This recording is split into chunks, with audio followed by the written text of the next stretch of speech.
There are games that get circled on calendars, ones that don't need promotion. They don't need flashy graphics, pre-game drama, or over-the-top previews. Because the names alone say it all. Caitlin Clark versus Angel Reese, Indiana Fever versus Chicago Sky. It's not just basketball anymore. It's history, personality, grit.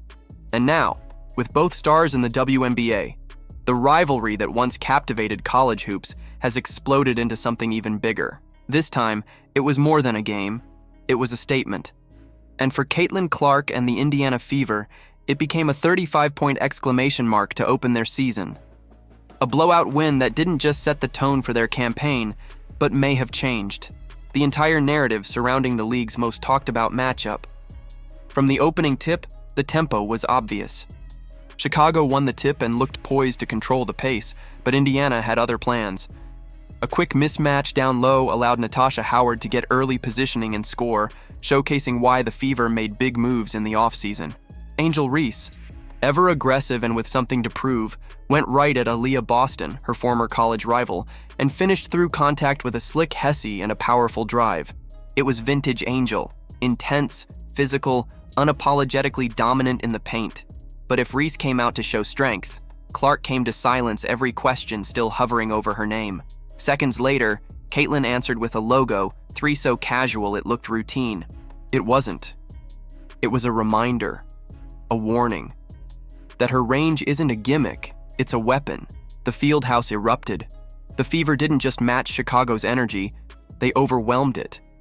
Kelsey Mitchell, as fast and fierce as ever, sliced through defenders in transition, finishing at full speed like it was a drill. This wasn't just about Clark or Reese. This was Indiana flexing its full arsenal. But Chicago wasn't folding that easily. Vanderloot ran a tight offense, and Angel found early rhythm with Camila Cardoso, their twin tower setup already showing flashes of dominance. But just as it looked like Chicago could hang, Indiana responded with poise and purpose. Mitchell caught fire early, shaking off defenders, hitting from deep and showing why she's one of the league's most slept-on guards. And while all eyes were on Clark and Reese, Natasha Howard reminded everyone she's still one of the most physically dominant players in the league, crashing the boards, cleaning up missed shots, and bullying defenders in the paint. By the Yekrodis end of the first quarter, she had already made her presence felt with 8 points and a highlight reel's worth of effort plays. Still, Chicago had moments. Ariel Atkins hit a corner three to quiet the crowd, and Rebecca Allen drove through.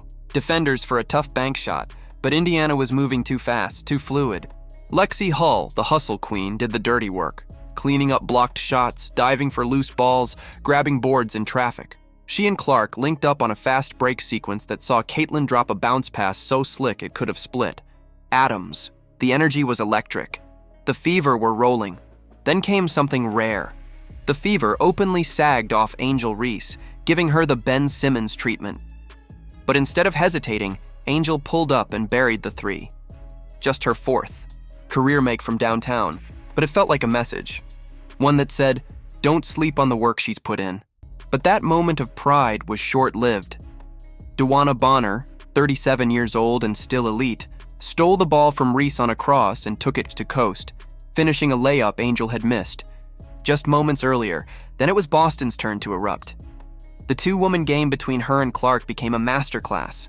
On one play, she faked out her college teammate so badly that the defender practically needed a GPS to find her way back. A pump fake, one dribble, and an easy finish. That was Boston at her smoothest. And when Clark came around, another Boston. Screen froze Atkins at the foul line and sank a wide-open mid-range jumper. The Sky knew they had a problem. Reese tried to answer with a bullet pass in traffic, but Boston snuffed it out, her third block of the game already. And then came the play that summed up the first half. A pick and pop that saw Boston splash a jumper from the perimeter, pushing the lead into double digits. When Clark danced around a screen, baited the defense, and fed a bullet pass to Boston. For another bucket, you could feel it, the momentum tipping completely. But still, Chicago clawed. Allen hit a three. Nurse scored a tough fadeaway over Clark, but Indiana never flinched. Kelsey Mitchell hit a heat check three. Boston cleaned up the glass and drew contact for an N1. And then came the halftime dagger, Clark milking the E, Clock stepping left and drilling a signature step-back 3 over Kaya Nurse as the buzzer sounded.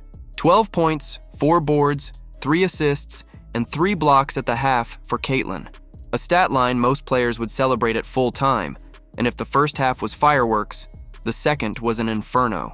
Clark handed the reins to Mitchell early, in the third, who drew the defense and dropped a dime to Howard for an easy score. Reese responded with another strong drive, demanding an and one that never came. But Caitlin answered with one of her prettiest sequences of the night, a spin. Off contact, fake jumper, and a no-look bounce pass behind Angel Reese that threaded the needle perfectly to Howard for the reverse finish. Her passing, at times, is even more lethal than her shooting. Boston, meanwhile, put Cardoso in the blender, backing her down, faking her up, and finishing like a veteran. Reese tried to counter, but missed multiple second-chance opportunities. Under the rim, and on her final attempt, Clark swooped in and ripped the ball from her hands. The crowd erupted. You could feel the shift, the frustration mounting for Chicago, the inevitability settling in. Then it boiled over. Clark isolated on Vanderloot, put her on skates, and nailed a step-back jumper with a grin. But the real explosion came shortly after. A rebound battle turned physical. Clark fouled Reese hard, sending her crashing to the floor and then stood over her. Reese exploded. Players and coaches stormed the court. It was chaos. Clark got a flagrant. Reese and Boston got technicals. The crowd booed, screamed, and soaked up every second of it. It wasn't just physical. It was personal. Reese missed the first free throw. And the fever never looked back. Boston popped out and hit a rare 3. Clark slashed, kicked, and then pulled up from the logo again, pure.